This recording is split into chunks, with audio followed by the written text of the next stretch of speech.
It can be really challenging to find someone who is willing to share their personal journey with food security. And today I am very excited and honored to welcome our keynote speaker, Chris Martin, to the stage. Chris is currently a workplace equity educator at the Sexual Assault Support Center of Waterloo and will share his personal journey of food security and the impact that it has had on his life. Welcome, Chris.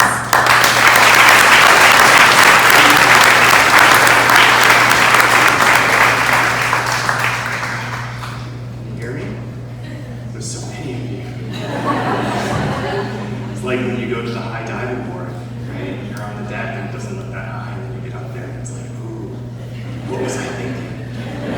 Here I am.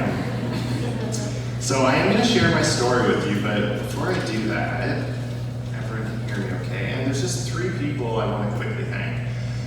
All food bank staff. First, I want to thank Wendy.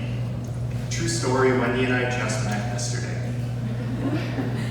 And that is actually an incredible thing, because that shows that Wendy trusts her staff so much that they vetted me, they talked to me, helped me work on my story, and she didn't need any updates. She said, you know, I believe in you and go do your thing. So thank you for being an incredible leader with me.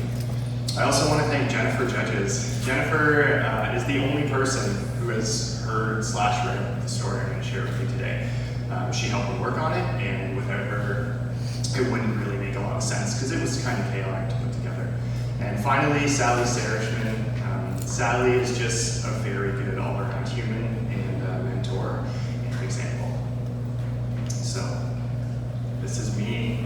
Look at that guy. You know, I've only seen this photo in a 4x6, and I'm seeing it blown up on the big screen. I was a little bit nervous a moment ago before I got up here. I was like, oh, you know, I'm going to be sharing something kind of vulnerable. But after you have all seen this, there's no reason to embarrass. Look at how crooked my bowl cut is. Thanks, Mom. So this is me, young Chris. I was about 5 to 7 years old there. And when I was a kid, school was not very easy for me. I was skinny, lacked athleticism. I was a bit of a loner. And I used to get so nervous, or so excited about nerdy things that I would hyperventilate when I talk about them. Don't get this guy talking Star Wars. We will all be late for next week. And admittedly, getting super worked up about the seemingly small geeky stuff didn't do much to help me fit in with the cool kids. And it was also comical enough to make even the nicer kids laugh at me sometimes. And I was kind of an easy target for teasing and bullying. I was defensive, stubborn, snappy, irritable. Most people that dared enter my circle were quickly pushed back out. And these traits didn't help me gain much favor in the eyes of my teachers either. I wouldn't answer questions because I was afraid of getting laughed at more than I already did. And I did certainly not ask for the help that I so clearly needed. I was dubbed the bad kid, the kid who wore the same clothes every day, the kid from that household. I am positive you have all known a child just like me. And from the outside looking in, my life did appear normal enough. I grew up not far from here. I had 2 wonderful parents and a wonderful brother. But I am here today to tell you that there was more to my story than initially meets the eye. You see, I was skinny because we did not have enough food to eat at home. I was snappy, I was irritable, and constantly defensive because my body was physiologically in a constant state of crisis. I wore the same clothes each day because the money we had went to plain noodles and plain hot dogs. Yum. And my parents did their best, of course. They were good people and they were good parents. But they faced hardships not unlike many of the people in this room have faced. Disability, mental illness, divorce, job loss. And maybe these circumstances sound extreme to you, but mental illness affects 1 in 3 Canadians. About 38% of all marriages in Canada end in divorce. And as I recently learned, 34,552 people last year needed food assistance right here in the Waterloo region. And as I share my story today, my words might make you feel overcome with certain emotions. Maybe you're feeling sadness, maybe you're feeling hopelessness, or maybe I can make you feel inspired when I say, yes, I have overcome food insecurity, and I no longer struggle to put food on my table. One thing I can't make you feel is the pain in your stomach when you have gone without food for so long you don't even feel hunger anymore. It's a nauseating ache so deep and so guttural, it controls your soul. It limits your mind to empty thoughts. It's as if you can barely think at all.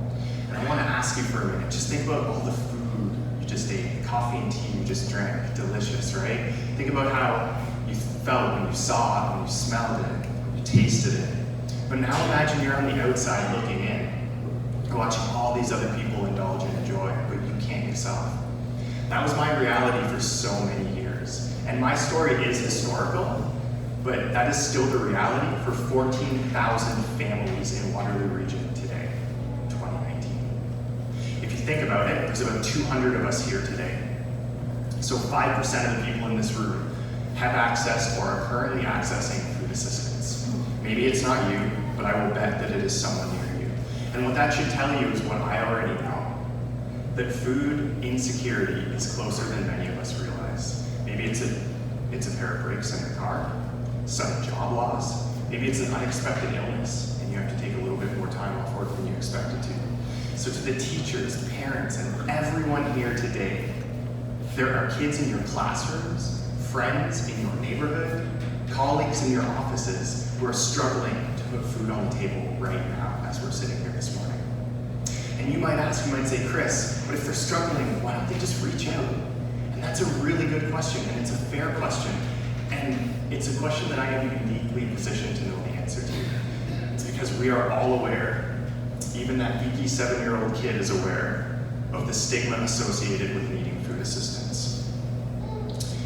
And the thing with hunger is it isn't always easy to see, or at least it's very easy to mistake as just the way someone is. But you can look for some of these signs: bags under the eyes, paleness, constant exhaustion, and especially regarding children, look for negative behaviors just before mealtime, especially if they're in a group setting. Hey Ridley, that's my son. Love you, buddy. If you are in need of food assistance, I implore you to use the food bank, to keep yourself strong until you're in a better position, a position where you yourself can give back and you're self-sufficient. I know you will get there because I did. Around high school, things started to turn around for me. My mom got set up with a social worker who connected us to many vital supports. The Food Bank of Waterloo Region being the one that I hold most dear to my heart.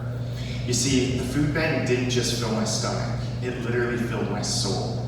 It didn't just stop the hunger, it stopped the pain. It stopped the pain of being the poor kid, the loner kid who used to spend his lunch hours hiding in the bathroom because he didn't want everyone to see that he didn't have a meal again. He didn't want them to know just how dire things were.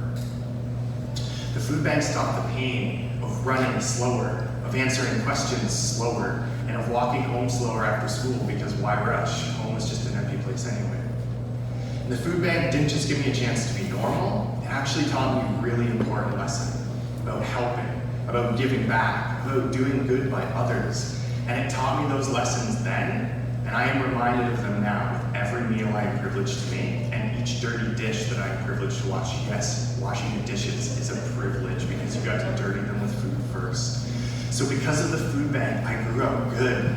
I became a support worker myself. I give back to my community through volunteering, and I work in a career where I dedicate myself to helping others.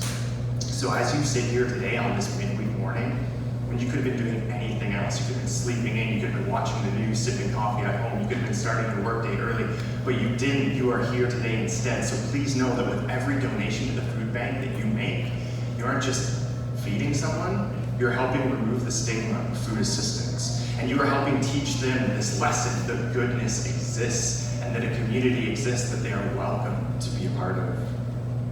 You are not just filling a person's stomach, you are literally fulfilling a human being's soul.